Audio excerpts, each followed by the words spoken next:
Se a minha posição está boa. Boa tarde, meus amigos, minhas amigas. Estamos aqui no local gostoso, na Agroflora São José, na cidade de Brasília, ainda em Brasília. A partir do mês que vem nós teremos lá pelo sul do país. Mas, como o nosso foco é o Brasil, eu fiz questão de convidar um amigo de longa data.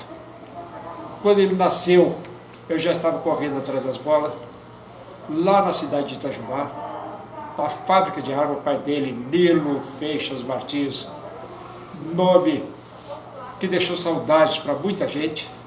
E aqui comigo, João Carlos Feixas Martins. Feixas, eu continuo te chamando de Feixas. O pessoal se chama João Carlos, mas para mim você é o Feixas, que é um município pequenininho.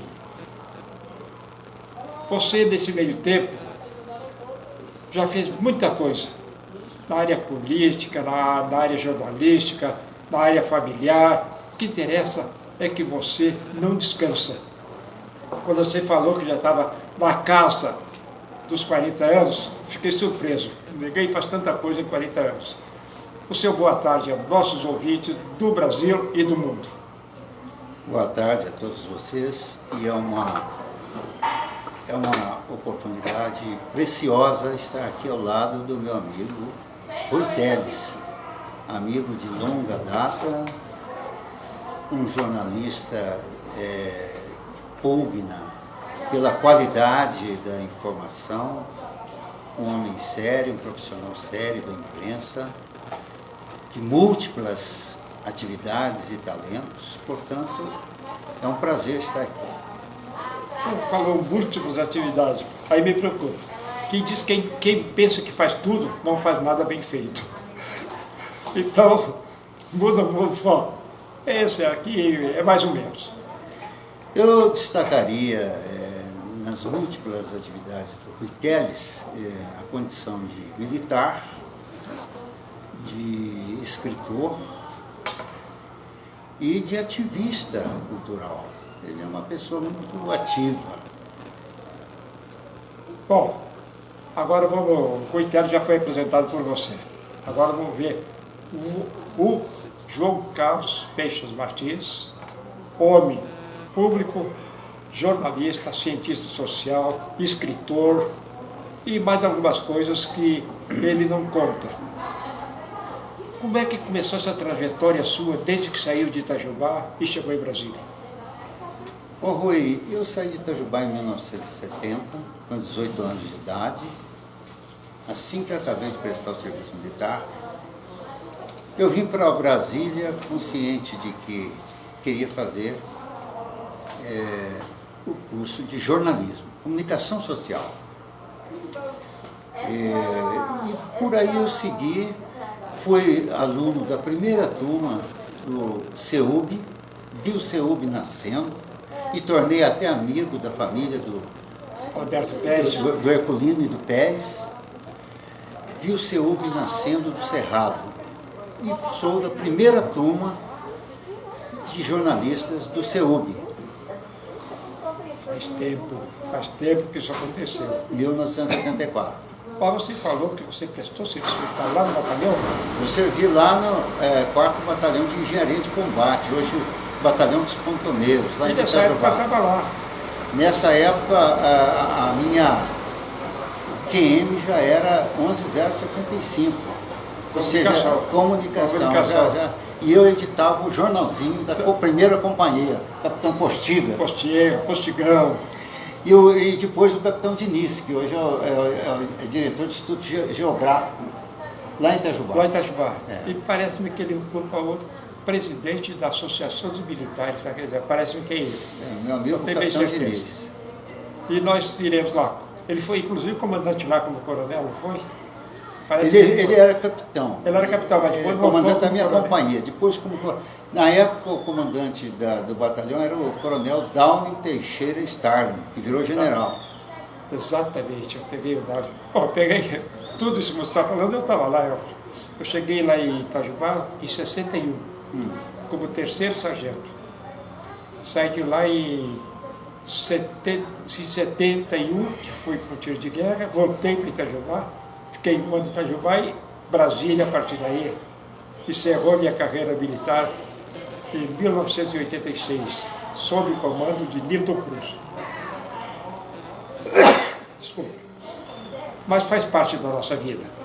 Bom, lá, aquele jornalzinho que você fazia, sofrendo pressão do sargenteante Vasconcelos, Saído Vasconcelos, que não era fácil, mas Vasconcelos é nosso amigo, mora aqui em Brasília, é advogado também, fez curso de advocacia, foi professor. Grande amigo.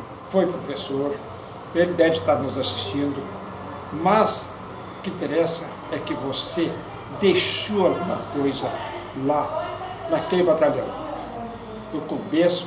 E você deve estar lembrando muito bem, o Departamento de Educação Física funcionava ali no prédio da primeira companhia. Perfeitamente de você. E era eu que estava lá dentro. O Rui Teles, naquele tempo, não era apenas um nome. Ele era uma legenda também do 4º Batalhão. Esse negócio de legenda dos só se falava nos jogos de inverno do Itajubá, se falava em Rui Teles o tempo todo. Esse Rui Teles devia ser bom, paca. Um gaúcho que tinha realmente produzido frutos em terras de Minas. Mas você sabe o que mais me orgulha? Itajubá todo, porque foi lá também que eu comecei a estudar, foi lá que eu fiz o ginasial científico e entrei na faculdade, tudo lá em Itajubá. Mas é de ter sido um dos primeiros a dar o grito pró-faculdade de medicina em Itajubá. Eu, Sargento Maurício, que você conheceu muito bem, e Rosenburgo Romano. E a professora Yaya Barbosa, que você conheceu muito bem também. Então, isso aí nos interessa. Mas o que interessa hoje não é a história do Rui Teles, e sim do João Carlos Feixas Martins. Você fez o jornalismo e partiu para a área jornalística. Depois teve outras coisas. Eu comecei exatamente, e comecei pela Rádio Alvorada, depois eu fui para o Correio Brasiliense, fui editor internacional do Correio Brasiliense. Do Correio Brasiliense eu fui para o Estadão, a convite do Carlos Chagas, um grande amigo. E na época do regime de 64 eu fazia área militar, o jornal Estado de São Paulo. E passei por ali e paralelamente na Câmara eu fiz prova para jornalista da Câmara, para a seleção lá, fui aprovado. Então eu comecei também uma carreira jornalística na Câmara, ajudei a estruturar o serviço de divulgação da Câmara. Você é muito convidado para fazer palestras sobre a política da época. Se você é a política que você chegou também a ser graduado em ciências políticas. Ok. Então nós vamos acompanhar a sua trajetória a fim de que a gente faça acontecer. Voltando ao jornalista na Câmara, você conheceu grandes nomes da política brasileira lá dentro do Congresso. Eu praticamente, eu cheguei em 1974 e a partir de lá já comecei a manter contato com os grandes próceres, né, da Aliança Renovadora Nacional, mas também do PMDB, Tancredo, Ulisses, que conheci muito de perto Marco Maciel, Petrônio Portela, toda aquela... Grandes nomes da política brasileira. Toda a vanguarda, o Sarney, toda a vanguarda da arena. Mas sempre lembrando que política se faz com adversários. E os adversários eram do PMDB.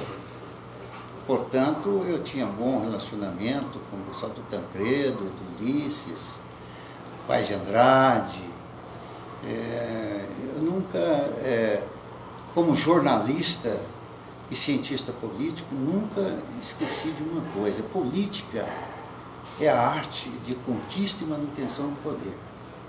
Quem falava isso? Esse é um jargão muito comum na área de ciência política. Há várias frases. Clausewitz, por exemplo, dizia que a política é a continuação da guerra por outros meios. Mas a que mais realmente política é a arte de conquista e manutenção do poder. Então, é um processo que requer um teatro político, requer aliados e adversários, porque é um jogo em que é preciso que haja adversário. Se não houver adversário em política, não tem política. Porque a guerra é que tem inimigos, é um jogo de soma zero. Exatamente. Né? Então, nós assistimos hoje em dia essa contradição. Por exemplo, no Brasil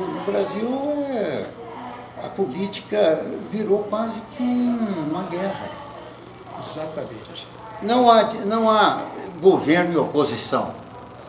O que há é governo e inimigos. Por exemplo, o Bolsonaro, desde o primeiro dia, os inimigos tentam destruir o governo dele. E destruir um discurso monocórdico, só sabe impedir impeachment, como se não houvesse, do outro lado, milhões de eleitores. Onde está o respeito a esses eleitores? Portanto, eu creio que a política no Brasil, ela seguiu num descompasso muito grande entre a arte, a ciência e o processo político em si. Porque na área política nós temos os nossos construtos de ideias. A ciência política, e eu sou pós-graduado em ciência política pela Universidade de Brasília, sou mestre em ciência política pela Universidade de Brasília, tive grandes professores, como David Fleischer, Valeria Chacon, muita gente boa.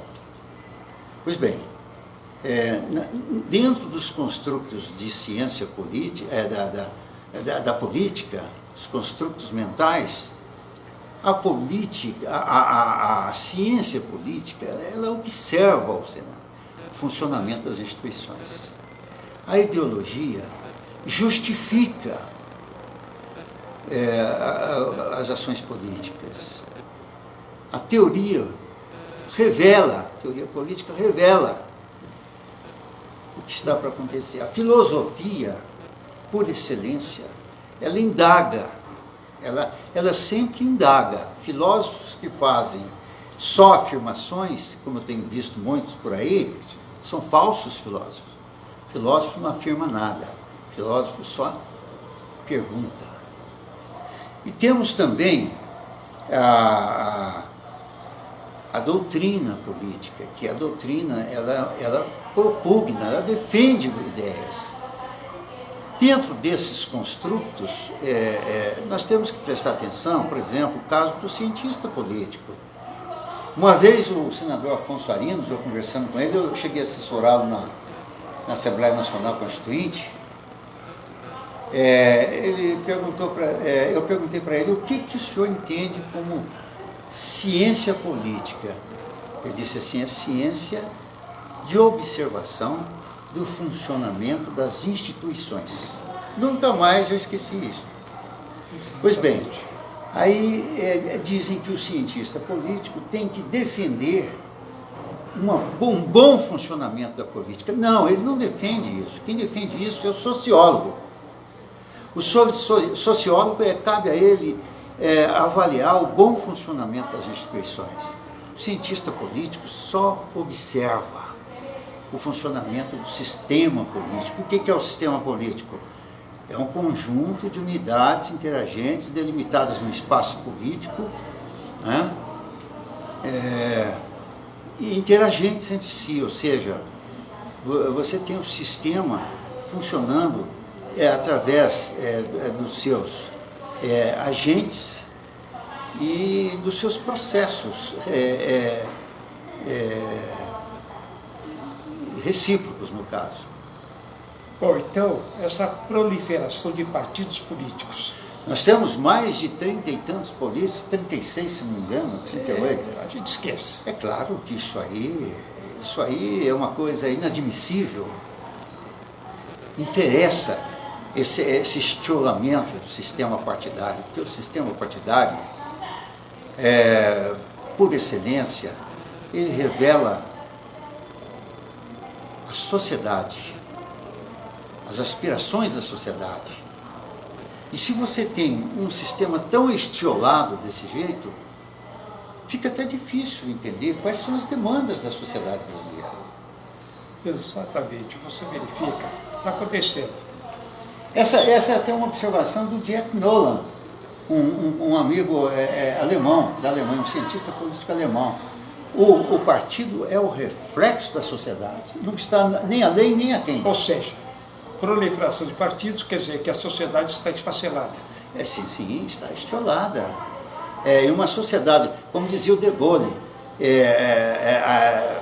sobre a França, um país que tem tanto tipo de queijo daquele jeito, é um país ingovernável. Exatamente. Agora, você falou em De Gaulle, a velha frase quando ele se referiu ao Brasil. O Brasil é um país sério. Ele disse. O que você acha disso? Eu estive uma vez lá no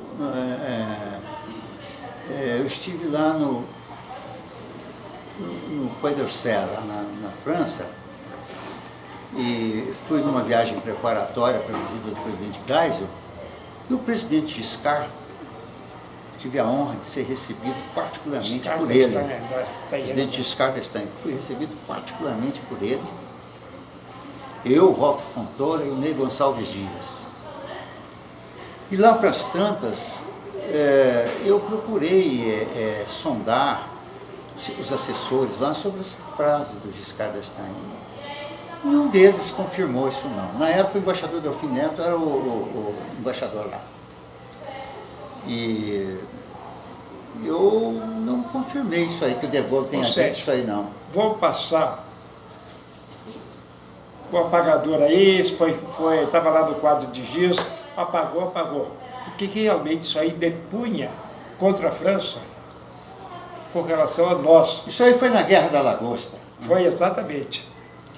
Agora, uma coisa é certa, Hugo Chávez, na época que estava mandando lá, falou quando alguns senadores se revoltaram contra, não importa o que, a atitude, esse bando de senador não manda nada. Eu vou lá no Brasil e vou resolver esse problema. Você lembra dessa frase? Foi? E infelizmente, está no que está. Não vamos entrar no mérito da Venezuela, nem, porque o nosso foco é o Brasil. Você, como cientista político, como é que você vê a viabilização de uma união que é difícil, que sempre tem que haver a oposição? Mas a oposição não é sempre contra, e sim oposição. A oposição não concorda, mas mostra o caminho. Seria a lógica, não seria? Nós devemos ter agora um viés de centro-esquerda moderada na política, o centrão. Exato. Associado com o governo Bolsonaro, porque o Bolsonaro vai ganhar as eleições na Câmara e no Senado. Nós vamos ter novos tempos.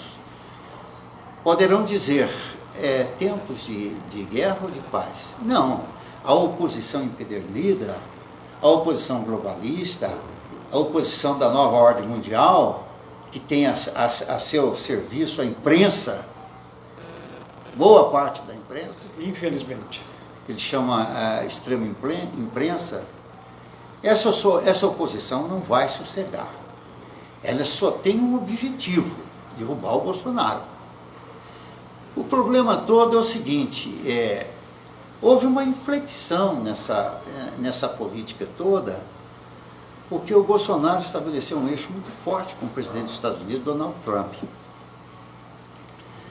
E o Trump perdeu o poder lá em condições até hoje não esclarecidas. Recentemente eu estava vendo uma entrevista acho que é o general Flynn, não estou bem certo, assegurando que houve desvio de 11 milhões de votos do Trump nos Estados Unidos. A fraude está comprovada, houve a fraude, tudo isso. Mas aí, então, por que esse mistério todo? Por que o Trump caiu sem dar um tiro? O Biden não ganhou. Ele não ganhou as eleições. Ele foi aclamado pela imprensa todinha da nova ordem. No mesmo dia da votação já estava aclamado presidente. E por que aceitaram? O establishment, o Deep State também. Mas há uma franja do poder dos Estados Unidos, não é nem franja, é miolo, aliás, que é o poder militar. Os americanos hoje estão sob o controle do poder militar. Agora, você usou uma frase aí que eu gostaria que você descrevesse o que é a nova onda. A nova ordem mundial. A nova ordem mundial, a nova ordem mundial. Porque a grande parte do pessoal que está nos assistindo desconhece, ouve falar, mas não sabe o que é. A nova ordem mundial é um movimento que visa a instalação de um governo central mundial, derrubando fronteiras culturais, fronteiras econômicas, visa ao estabelecimento de uma moeda só, e através das ondas da internet, governos uma float information, ou seja, uma informação flutuante muito grande, em que as decisões que inclusive transferem recursos de banco para banco, tudo assim de um dia para o outro. A nova ordem quer estabelecer um governo mundial. Quem é que patrocina a nova ordem mundial? Quem patrocina a nova ordem mundial são chamados metacapitalistas. Os Rockefeller. Querem ser o dono do mundo. A ideia é mais ou menos seguir aquele o Immanuel Kant, né? O imperativo categórico. Ou seja, um governo central para o mundo inteiro. E então, os Rothschild, Rockefeller, o pessoal Bill Gates, esses estão... Aí o pessoal da nova ordem já soube o que você estava falando. Aí então, e os metacapitalistas, que são aqueles donos do capital mundial, que não tem mais para onde crescer, mas não querem a concorrência. Eles querem estabelecer um padrão de remuneração mundial dos trabalhadores, não querem a concorrência e eles estão tentando estabelecer um controle. Para você estabelecer um novo controle, uma nova ordem, você tem que derrubar a ordem existente. Exatamente. A ordem existente é cristã e com os valores ocidentais e capitalista. Você verifica, vamos fazer um paralelo. O Brasil é um continente. É um país, mas é um continente. Teria como fazer o amazonense pensar como gaúcho, o mineiro pensar como mato-grossense? Não tem. Não tem a menor condição. Esse projeto da nova ordem é quimérico, é inviável. Reduzir a população mundial, estabelecer um controle quase que escravista sobre a população, usando as técnicas do Partido Comunista, no caso chinês, o Partido Comunista, tentar manter acrisolado o povo, sua cultura, uniformizar isso tudo, mesmo que seja pelas ondas da internet, Microsoft, é impossível fazer isso. É impossível. Significa, a União Soviética é um exemplo típico, não dá certo.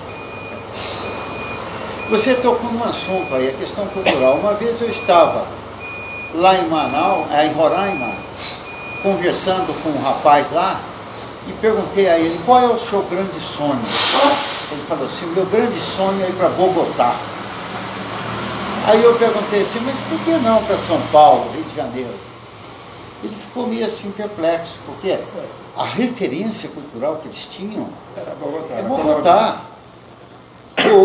Aquele que está para cima da linha do Equador lá, dificilmente pensa igual aquele que está lá no sul, no extremo sul, o gaúcho. O gaúcho, ele sofre até um fenômeno do Cone Sul, lá embaixo. Exatamente, do hipercentrismo. O gaúcho tem uma propensão a vir para o centro do país. Está mesmo. Ele vem atrás de terras, ele se estabelece ao longo no norte, em todos Porque os o lugares. Centro-Oeste é a capital mundial da soja. Exato. 90% Ele está na dos plantadores Bahia, são gaúchos, ele está né? em todo lugar, o gaúcho. Mas seria assim, um efeito cultural isso aí. Então, não é fácil o Brasil é um país, é um cadinho de culturas. Com a sua experiência de Brasil, já que o nosso foco é o Brasil, comece do sul ou do norte, não importa de que lado você vai começar, faça uma análise de regiões para regiões sobre economia e cultura. A economia do Brasil, ela hoje está muito... ela está encontrando um ponto de fuga importantíssimo no sistema agropecuário, né? A fase de industrialização, Rio, São Paulo, Belo Horizonte, aquele trecho ali, é uma fase que está sofrendo transformações também hoje, com grandes indústrias saindo do país. Hoje a economia agrária pesa muito e ela precisa daquelas vastas áreas do norte, do centro-oeste, da Amazônia nem tanto, mas no Nordeste, por exemplo. O Nordeste é o maior exportador de frutas do Brasil. Quem diria? Para o Mercosul. Quem diria? É o maior exportador de frutas do Brasil. E agora, com aquelas vertentes do São Francisco, o negócio vai... As uvas do São Francisco, as mangas do Nordeste, o caju, tudo isso está sendo exportado para o Mercosul. O Brasil é o maior exportador de frutas do Mercosul através da região Nordeste. E a gente tem curiosidades. Qual é o maior produtor de borracha do Brasil hoje? São Paulo. Não é a Amazônia mais. E qual é o maior produtor de Guaraná? Também não é a Amazônia. Não é a Amazônia, é a Bahia. Então nós temos... o soja está se espraiando por todo o país, junto com a cana-de-açúcar. Nós temos esse... E atrás disso tem uma população do sul do país. O Brasil se tornou celeiro mundial e certamente daqui a alguns anos será o principal exportador de alimentos. Ainda não é, não? Ele tem a concorrência dos Estados Unidos, né? Mas o Brasil, hoje, em termos de... Que área disponível? É o país que tem a maior área agricultável do mundo. Exatamente. Então, não tenha dúvida, o Brasil ele está numa linha que o conduzirá à liderança mundial, um dos líderes mundiais da economia de tudo.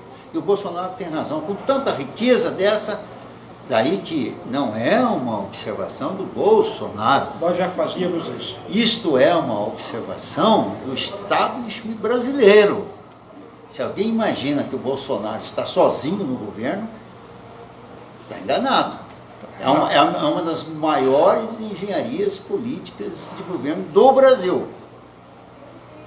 Casualmente feita com o maior fenômeno de representação política do mundo. Não existe nada igual na história mundial um presidente que tenha 3 filhos metidos na política e campeões de voto. Exatamente, isso aí. Você que já disputou, o Rui é um político veterano, já disputou para vereador, você sabe que esse é o vestibular mais difícil que existe. Eu né? sei disso, eu acompanhei ele no... Vereador, deputado estadual, é difícil para burro. Sim. Pois ele tem um filho senador, tem um filho deputado federal, e tem um filho vereador, e se bobear o outro ainda vai. E todos eles campeões de voto. Campeões de voto. Isso para um pai, não existe nenhum governante na história mundial, desde os tempos remotos da Suméria até os tempos atuais. Não existe um governante que tenha tido num sistema de representação política eleitoral o sucesso que o Bolsonaro tem. Então, o sujeito ele é ungido mesmo. E você verifica que todo mundo que usou o nome dele nessa eleição ganhou. Depois traíram, mas ganharam em cima do nome dele. Se eu soubesse disso, teria me candidatado como amigo dele, estaria senador hoje. Coitado da Leila, a Leila ia perder para mim. Sem dúvida. Eu conheço o Bolsonaro há muito tempo. Muito tempo. Há mais de 30 anos que eu conheço o Bolsonaro. Desde que ele era vereador. Não, desde que os primeiros mandatos dele, deputado. Primeiro mandato. Uns 20 anos, mais ou menos, 20 e tantos anos. Eu conheço muito bem o Bolsonaro e ele é uma pessoa íntegra, um patriota. Isso eu sei. E ele não está sozinho. Ele é a ponta do iceberg. E o que há no iceberg? O iceberg, na verdade, é uma proposta inédita de transformação do mundo a partir de uma nova realidade brasileira. E pode acontecer. Mas voltando ao Bolsonaro, eu lembrei, não estou me autoelogiando, porque não preciso disso, já estou na escala descendente da vida. Mas o vírus parece que não gosta de mim, ainda bem. Já cheguei a 81, viu? Nem parece. Nem parece 90. Mas tudo bem. Acontece o seguinte, quando ele foi eleito vereador, deu um estalo. Naquela época eu já era presidente da Associação dos Militares da Reserva aqui em Brasília. Corri lá no Rio de Janeiro, eu e meu amigo Antônio Garcia, para falar com o Bolsonaro, a fim de que ele criasse uma Associação de Militares da Reserva lá no Rio de Janeiro. E ele criou. A primeira ASMIR lá do Rio de Janeiro foi dentro do gabinete do vereador Rogério Bolsonaro. Jair Bolsonaro. E a partir dali nós mantivemos uma correlação de amizade muito grande. Quando ele chegou em Brasília, coincidiu, encontrei com ele no avião, eu estava vindo do Rio lá, que estava numa atividade, encontrei ele no avião. Daí ia para Brasília aqui. Eu fui eleito deputado federal, tem que ver onde é que eu vou morar, onde é que meus filhos vão estudar, esses garotos tudo eram pequenininhos. Onde é que minha mulher vai estudar, que ela estava fazendo educação física, o Rogério Bolsonaro. Tudo bem, e viemos batendo papo. Quando chegou aqui, ele não conhecia Brasília, ele não sabia para onde que ia. Sabe onde ele ficou hospedado? Junto com meu filho, no quarto do meu filho, durante 10 dias. E eu fiquei de motorista dele, onde é que nós quer ir? Está lugar. Na hora que ele acabou, 10 dias, tudo resolvido,